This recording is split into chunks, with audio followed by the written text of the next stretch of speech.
ও প্রিয় ভাই, তোমাদের সাথে দু একটা কথা বলতে চাই। তোমাদেরই ভালো হবে। দু একটি কথা বলতে চাই। কেন আমরা যে মাঠে কাজ করি অনেক কষ্ট হয়, হয় না? তো আমরা কাজ করি যে, মনে করো আজ কাজ করে 3 কেজি 4 কেজি চাল আনলাম, আমাদের আর 1 কেজি চাল ডেলি লাগবে।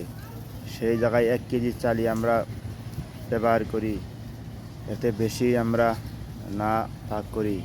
তা আমরা বেশি ভাগ করে অবশ্যই আপনারা এত কষ্ট করে কাজ করে টাকা রোজগার করে বাজার করে চাল আনেন, তাই আমরা ওই 1 কেজি চাল লাগবে, আমরা 1 কেজি পাক করি, এর বেশি পাক করার কোনো প্রয়োজন নাই।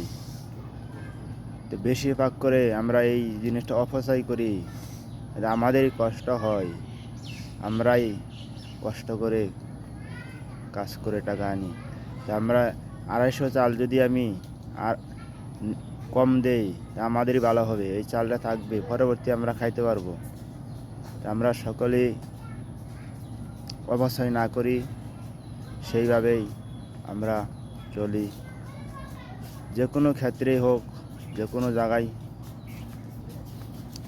যেন অপচয় না হয়, এই দৃষ্টিতে দেখবেন সবাই।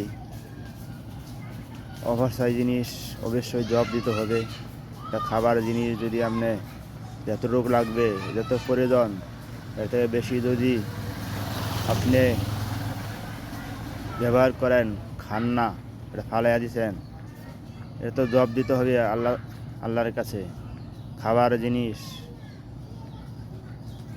ময়লার ভিতরে হালাইছেন, কিছু কিছু লোক আছে খাইতে পারে না, আর কিছু লোক আছে খায়া ওই খাবারটা আবার ফালিয়ে দেয়। আমরা এই ভুল কখনো করব না। আমরা চেষ্টা করব যে খাবার জিনিসটা অপচয় না হয়।